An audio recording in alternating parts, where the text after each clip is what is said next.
full-time content creator is a dream for many different creatives. But as we all know, it can be a very difficult journey, and unfortunately, there's not always as much guidance as we would like. There's no real set formula when it comes to being a successful content creator, and especially when it comes to making content creation your full-time job. Having said that, I do feel that there are a few points that apply to most aspiring content creators, and today I want to talk about some of these points and what you should remember if you are looking at becoming a full-time content creator. As I mentioned, these points are important, and I do feel that they apply to many different types of content creators, and it is something to keep in mind. But if you're new here, my name is Kaylee, and I'm a beauty and fashion photographer based near Sydney, Australia. But I'm also a content creator, and I started this channel a few years ago to talk about all things content creation, social media, business, and freelancing. And as I mentioned previously, we're going to be talking about some of the points I feel are really important for aspiring content creators who would love to make content creation their full-time job. So there are many different aspects to becoming a full-time content creator, and it can be a really hard journey to getting there.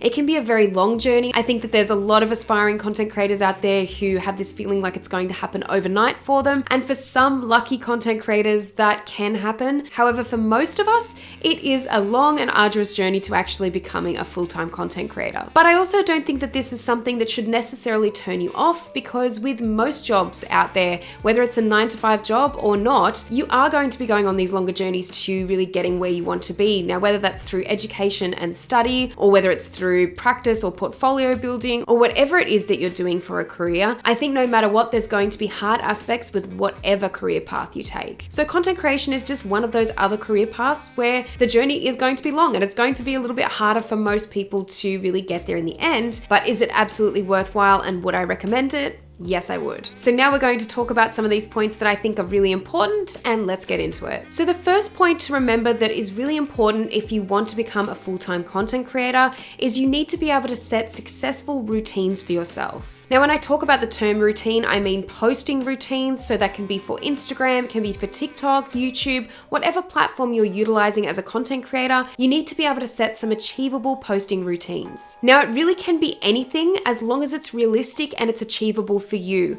I think too many content creators, when they first start out, go head first into this. And although I think that that's great, a lot of the time it doesn't end up being sustainable, and they put so much effort in initially. And then when they're not seeing the return on the hard work that they've already put in the beginning, then they tend to give up. And this becomes a really vicious cycle for a lot of people where they feel like they're really putting out a lot of content at any given point, and then it ends up going downhill very quickly because they feel that they can't sustain that kind of workload. People can really feel deflated with this kind of process, and especially if you already have a 9-to-5 job or another job where you're having to kind of juggle this content creation and that as well. So whether it's posting one reel to Instagram a week, or whether it's posting one video to YouTube a month, or even if you're able to post daily content, be realistic and make sure it's achievable, because at the end of the day, you don't want to burn out trying to do this stuff, and you want to be able to keep a long-term routine going. And I'll always say that I feel like this routine that you set for yourself, this posting routine, always tends to get easier after the 1 to 2 month mark. I've had to set a lot of these in the past for myself when I've been doing content creation, and then I find after about 6 weeks or so,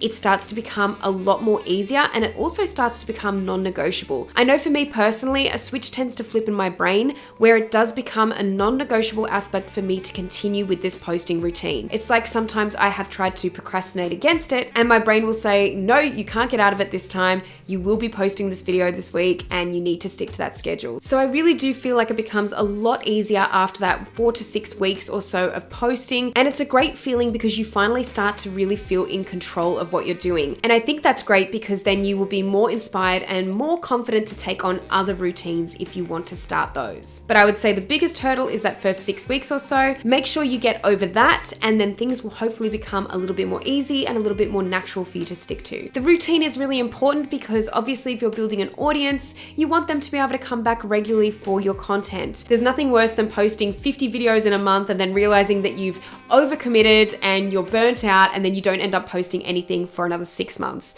And quite often that has kind of happened to me where I have overcommitted on my schedule and on my posting routine. So I really think it's a much better option to give yourself a little bit of freedom if you need to, and make sure that you're being realistic with what you can put out there, but make sure you can stick to it and that it is consistent. The next point that I feel is really important if you want to be a full-time YouTuber is that I feel you need to take it seriously in all respects. So I think a lot of people do think that they're taking content creation seriously, but I think when we talk about it like this, it can actually be a mentally challenging thing to do, especially if you're lacking confidence. In a quick scenario question, for example, how many times have you been asked by a family member or friend about your social media account or about the account where you've been posting some of your content creation to? And what has been your response? For example, they might have asked what the account is for, what the content creation is for. Are you looking at doing this full time? Do you earn money off it? There's a lot of questions that can be just based on curiosity from family and friends about these kinds of social media platforms and what you may be posting. And a lot of the time I can almost bet that your response may be something like, oh, it's just some silly little account that I'm posting to. Oh yeah, I just do it for fun. Or you might even feel a little bit embarrassed when they do ask you about it, because I know I've been in that position before, and I know that it can feel really awkward to respond in that situation. And my first instinct has always been to be like, oh, it's nothing. It's just a silly little account that I post to. I just do it for fun. There's been so many times I've been asked about this that I almost don't know how to respond. So I think it's a really good way to reframe your mindset around this and to really start answering with a little bit more confidence when it comes to this kind of thing. In every respect, like I mentioned. So when someone asks you about the account that you're posting to, you can be like, yeah, I would really love to do this full time one day. I'm working towards it. I'm trying to improve my skill set at the moment, just seeing where it goes. And I think to start even with that and that kind of mindset is a lot better than just kind of passing it over as a little bit of an embarrassing side hustle that you might be wanting to start. So I think it's a much better way of approaching this rather than looking at it in a way that might feel a bit embarrassing, or you might feel a little bit ashamed of doing it. I know that these feelings can definitely often arise when a lot of content creators first start posting. So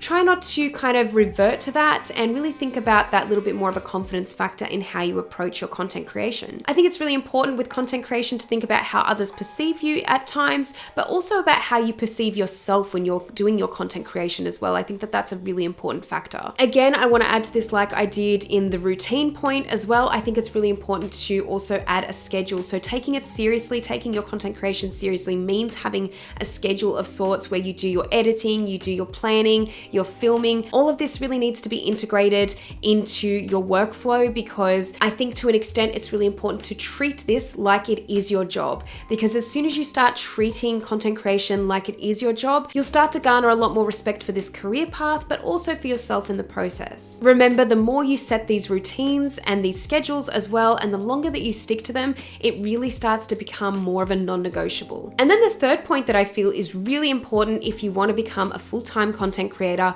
is learning to pitch. This is single-handedly one of the best skills I find that you can pick up as a content creator or as a freelancer, or basically anyone who runs their own service-based business. I feel that this is incredibly important to do, and it is to pitch. So when I talk about pitching, this means sending out emails and pitching to brands and companies that you would love to work with as a content creator. Now, this might be in the form of a collaboration where you might get a product in return for posting about it, or this could be in return for money. And I would say that both of these are quite important when you're first starting out. It's important to have that confidence when you are pitching to some of these brands and companies that you want to work for. So whether you're a travel content creator, or maybe you're a beauty guru, or maybe you're a photographer like myself, there are so many different brands out there that you have the opportunity to work for. And unfortunately at the moment, unless you're pitching to them, they probably don't know that you exist. So it really is just a method of getting your work in front of them. And even if they say no initially to a paid collaboration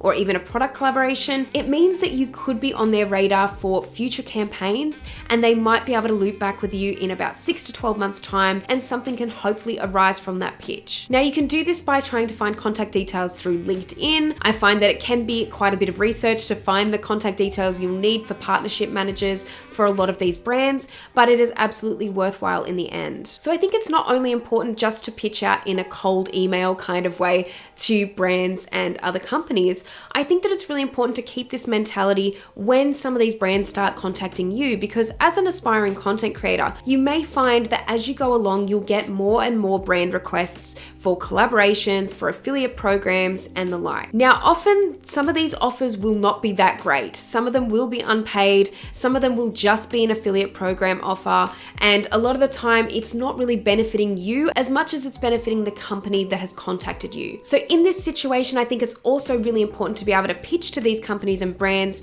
another idea, or to pitch your rates, even if you think that they'll say say no. If you really like the brand, I think that this is always worthwhile to start pitching some of your rates, whether you have packages that you can offer over several months or other types of partnerships. I think that this is always worthwhile doing because I can't tell you, on so many occasions this has happened to me where I've been contacted with not a really great offer by a brand, and so I have kind of countered their offer with my own offer, and sometimes they do take you up on it. You don't ask, you don't get is one of my favorite sayings, and I really do apply it to this situation because there have been many times, like I said, that I've done this even when I thought that the outcome wouldn't be great. I think at the end of this, you really need to respect your time and your creations across platforms, so it's really important to keep this in mind and to always know what you're worth. And I know that that's a really cliche, hard to answer kind of topic as well, knowing what you're worth, but I do tend to think that you've always got a bit of a gut feeling when some of these offers will come your way, and if you feel like you deserve more, you should absolutely be able to pitch to these companies in a way that is also going to benefit you as well. Well, I really hope you enjoyed this video today, and if you liked it, please give it a thumbs up, and if you haven't subscribed to my channel already, make sure you do because I'll be posting a lot more in future. Let me know down in the comment section below what you thought of some of these tips and